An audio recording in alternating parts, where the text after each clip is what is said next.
ओम शांति। 2 मार्च 2023 बाबा के महावाक्य। मीठे बच्चे, बाप के बने हो तो फर्स्ट नंबर लेने का पुरुषार्थ करो। मम्मा बाबा को फॉलो करने से, पढ़ाई पर ध्यान देने से नंबर फर्स्ट आ जाएंगे। प्रश्न: मनमत पर किए हुए कर्मों की रिजल्ट और श्रीमत पर किए हुए कर्मों की रिजल्ट में अंतर क्या है? उत्तर: जो अपनी मत पर कर्म करते हैं उन्हें आगे चलकर कर्म कूटने पड़ते, दुखी होते रहते हैं।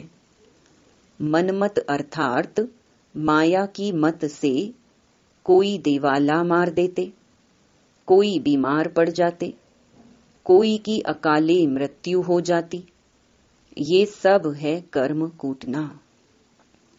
श्रीमत पर तुम बच्चे ऐसे श्रेष्ठ कर्म करते हो जो आधा कल्प कोई भी कर्म कूटना नहीं पड़ेगा। गीत: तुम्हें पाके हमने जहां पा लिया है। ओम शांति। बच्चों ने गीत की 2 लाइन सुनी। जबकि हमने बेहद के बाप को पा लिया है तो बेहद के बाप से सारे विश्व की बादशाही हम ले रहे हैं। यह तो बिल्कुल साधारण बुद्धि से भी समझ सकते हैं कि भारत में जब देवी देवताओं का राज्य था तो और कोई धर्म नहीं था। लक्ष्मी नारायण का ही घराना था। जैसे एडवर्ड द फर्स्ट सेकंड राजाई चलती है ना, वह है यूनाइटेड किंगडम में। भारत में जब लक्ष्मी नारायण का राज्य था तो सारे विश्व पर ही उन्हों का राज्य था। यह मनुष्य भूल गए हैं। अब तुम बच्चों ने बाप को पा लिया तो गोया विश्व की राजाई पा ली। बाप खुद कहते हैं, बच्चे तुम भूल गए हो। इस भारत में जब देवी देवताओं का राज्य था, सतयुग था, तो तुम सारे विश्व के मालिक थे। पार्टीशन आदि कुछ भी नहीं था। लक्ष्मी नारायण डबल सिरताज थे। बड़े बड़े राजे लोग भी पूजा करने के लिए अपने महलों में मंदिर बनाते हैं। लक्ष्मी नारायण का व सीता राम का। थे वे भी भारत के राजे और वह भी भारत के राजे, परंतु वे सतयुग त्रेता के थे, वे द्वापर कलयुग के थे। सतयुग त्रेता में लक्ष्मी नारायण राम सीता का राज्य था। फिर बाद में होते हैं विकारी राजाएं।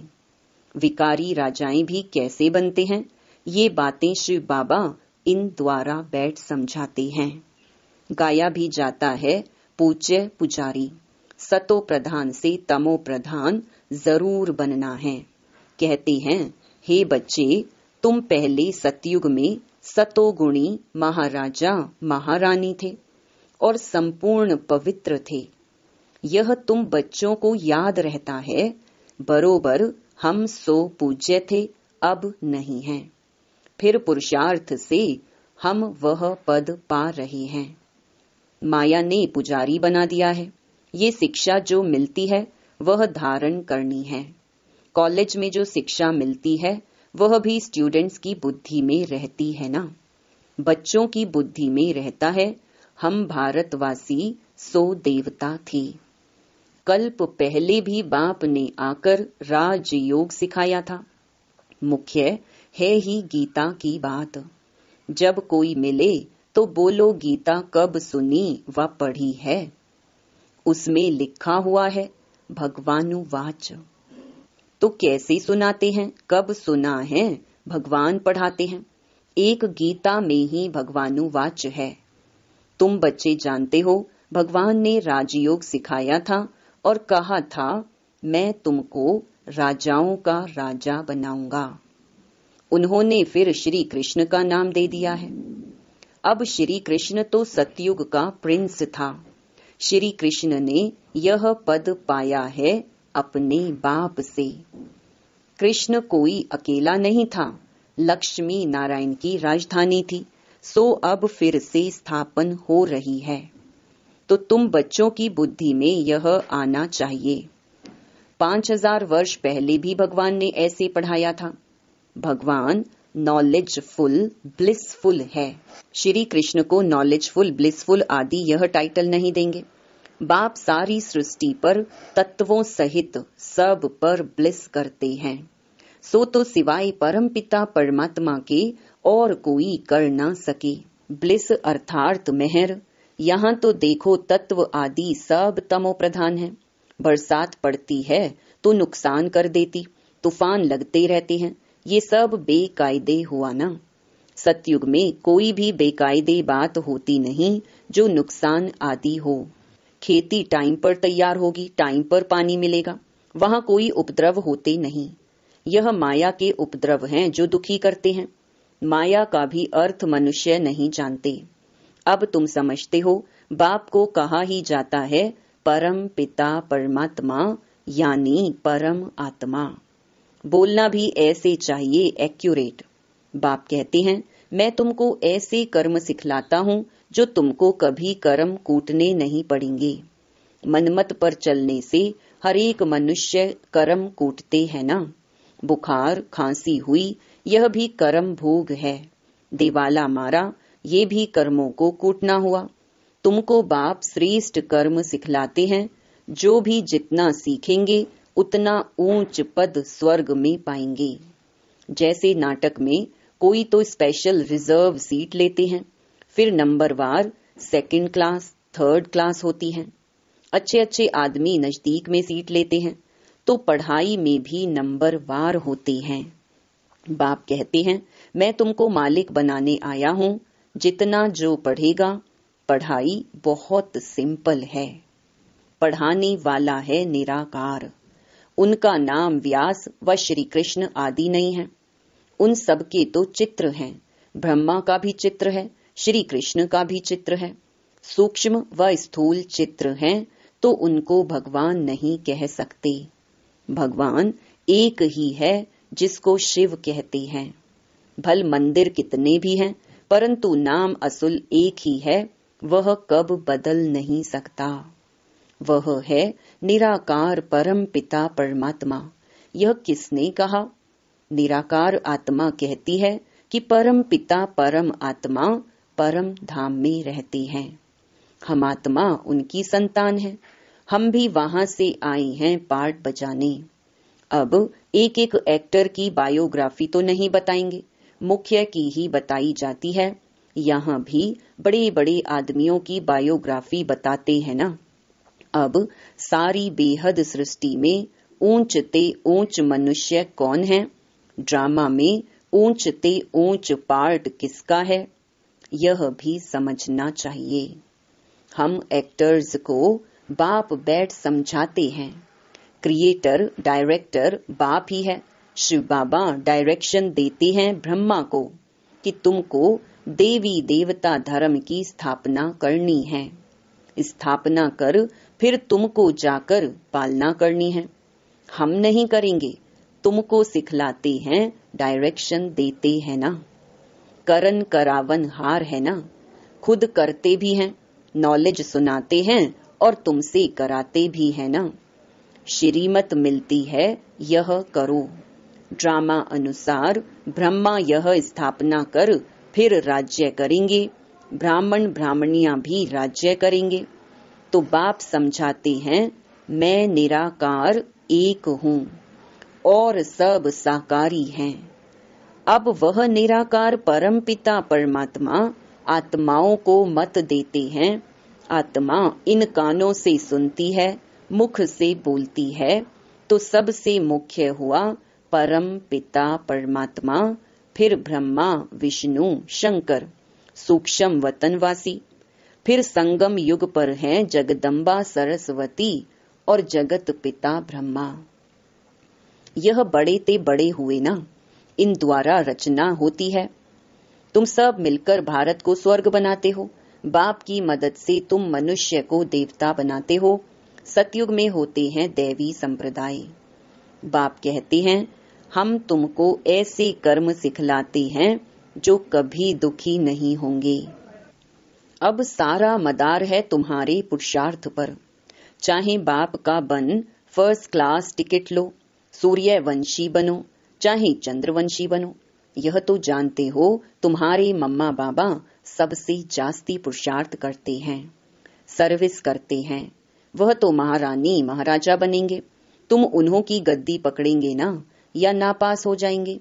जगत अम्बा का कितना नाम है, सरस्वती है ब्रह्मा की बेटी, तो दोनों का मंदिर अलग अलग कर दिया है। ब्रह्मा का भी अजमेर में बड़ा मंदिर है, वह है जगत पिता, वह जगत माता, जगत को रचने वाले। मुख्य धर्म है 4, फिर तो बहुत छोटे छोटे मठ आदि निकलते रहते हैं, आपस में लड़ते झगड़ते रहते हैं, क्योंकि पार्टीशन है बहुत, जहां तहां झगड़ा लगा पड़ा है। सतयुग में तो ऐसे नहीं होता। तो बाप समझाते हैं, मीठे लाडले बच्चे, इस ड्रामा को समझना है। यह तो जानते हैं हम आत्मा परम धाम से आती हैं, गर्भ में चोला धारण कर हम पार्ट बजाते हैं। अभी पार्ट पूरा हुआ है, फिर यह शरीर छोड़ अशरीरी होकर जाना है। बाप आया हुआ है, शिव जयंती भी है, जरूर शिव बाबा ने आकर अवतार लिया है। उनकी जयंती कब कैसे हुई, शिव बाबा कैसे किस में आए, क्या आकर के किया, यह कोई नहीं जानते। जरूर भारत को स्वर्ग बनाया होगा। बाप ना आए तो बच्चों को कौन सिखलाए। और सबकी मत है कलयुगी, आसुरी मत, उनसे श्रेष्ठ बन नहीं सकते। अब मैं तुमको सुमत देता हूँ, और कोई की भी मत पर ना चलो। मैं श्रेष्ठ ते श्रेष्ठ हूँ, जरूर ऊंचा बनाऊंगा। तो वह श्रीमत पकड़नी चाहिए, और कोई की मत ली तो धोखा खाएंगे। कदम कदम पर श्रीमत लेंगे तो इन लक्ष्मी नारायण जैसा बनेंगे। उनकी महिमा ही है त्वमेव माताश्च पिता त्वमेव। मैं बाप टीचर सतगुरु के रूप में तुमको मत देता हूँ, जिससे तुम ऐसे लक्ष्मी नारायण समान बनते हो। ये ज्ञान तुमको है तब समझा सकते हो। नंबरवार तो होते ही हैं, तुम जानते हो। मम्मा बड़ा रिफ्रेश करती थी, बाबा भी रिफ्रेश करते हैं, तो तुम बच्चों को भी फॉलो करना है। बाबा हम आपसे सुनकर औरों को सुनाएंगे। है बहुत सहज, बोलो भगवानुवाच लिखा हुआ है। भगवान तो है निराकार। तुम जानते हो ड्रामा में यह वेद शास्त्र आदि सब पहले से ही बने हुए हैं। शास्त्रों में जो कुछ है जैसे बने हुए हैं, फिर भी वही बनेंगे। कितनी गुह्य बातें हैं, गुह्य बातें सुनाते रहेंगे, जो बच्चे समझकर फिर समझा सके। व्यास तो लिखने वाला मनुष्य होगा ना। भगवान किसको कहा जाता है, वह तो सभी का बाप है, श्री कृष्ण नहीं। श्री कृष्ण की हिस्ट्री ज्योग्राफी को भी तुम बच्चे जानते हो। भगवान तो सृष्टि का रचता ठहरा। राजयोग भगवान ने सिखलाया, न कि श्री कृष्ण ने। तुमको यह नशा रहना चाहिए कि हम यह राजयोग सीख भविष्य प्रिंस प्रिंसेस बनेंगे। बैरिस्ट्री पढ़ते हैं तो नशा रहता है, इम्तिहान पास कर जाकर कुर्सी पर बैठ बैरिस्टर बनेंगे। तुम जानते हो मरना तो सभी को है। अभी बाप कहते हैं मरने से पहले पुरुषार्थ करो। इस समय सिर्फ तुम्हारी प्रीत है मेरे साथ। कौरवों की विपरीत बुद्धि थी और पांडवों की प्रीत बुद्धि थी, तो प्रीत बुद्धि वालों की स्थापना और विपरीत बुद्धि वालों का विनाश हुआ। यह है पढ़ाई। पहले तो निश्चय चाहिए कि बाप हमको राजाओं का राजा बनाने पढ़ाते हैं। 5-5 हजार वर्ष के बाद तुमको पढ़ाने आता हूँ। ड्रामा में कोई भी चेंज नहीं हो सकती। तुम जानते हो कि सत्य बोलने वाला एक ही बाप है। बाकी जो सभी मनुष्य मात्र ईश्वर के लिए रास्ता बताते हैं और उनकी रचना के लिए जो बोलते हैं, सो तो सभी झूठ है। मनुष्य समझते भी हैं परंतु अभी तक प्रभाव निकलने का समय नहीं है तो देरी लगेगी। ट्रेन तो अपने टाइम पर पहुंचेगी ना, 8 के बदले 2 बजे तो नहीं पहुंचेगी। हम यह पुरुषार्थ करते करते समझते हैं अभी जल्दी स्वर्ग में चले जाएं, परंतु बाबा स्टेशन मास्टर कहते हैं कि फ्लैग डाउन व सिग्नल नहीं है, अजुन देरी है। राजाई स्थापन हो जाए तब तो चलेंगे ना। बहुत बच्चे कहते हैं बाबा यहाँ रहकर हम तंग हो गए हैं। बाबा कहते हैं यह तो तुम्हारा नंबर 1 जन्म है, इसमें तुम्हें कभी तंग नहीं होना है। वंदे मातरम गाया हुआ है, तुमको योग बल से सारे विश्व को पावन बनाना है। अच्छा, मीठे मीठे सिकिलधे रूहानी बच्चों प्रति माता पिता बाप दादा का याद प्यार और गुड मॉर्निंग। रूहानी बाप की रूहानी बच्चों को नमस्ते। धारणा के लिए मुख्य सार। पहला, इस विनाश काल में एक बाप से सच्ची प्रीत रखनी है।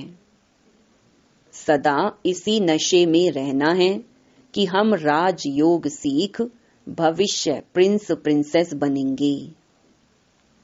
दूसरा, योग बल से सारे विश्व को पावन बनाने की सेवा करनी है। इस नंबर 1 जन्म में कभी भी तंग नहीं होना है। वरदान, स्नेह और भावना के बंधन में भगवान को भी बांधने वाले गायन योग्य भव। भक्ति मार्ग में गायन है कि गोपियों ने भगवान को भी बंधन में बांध दिया। यह है स्नेह और भावना का बंधन जो चरित्र रूप में गाया जाता है। आप बच्चे इस समय बेहद के कल्प वृक्ष में स्नेह और भावना की रस्सी से बाप को भी बांध देते हो। इसका ही गायन भक्ति मार्ग में चलता है। बाप फिर इसके रिटर्न में स्नेह और भावना की दोनों रस्सियों को दिल तख्त का आसन दे झूला बनाए बच्चों को दे देते हैं। इसी झूले में सदा झूलते रहो। स्लोगन, स्वयं को हर परिस्थिति में मोल्ड करने वाले ही सच्चे गोल्ड हैं। ओम शांति।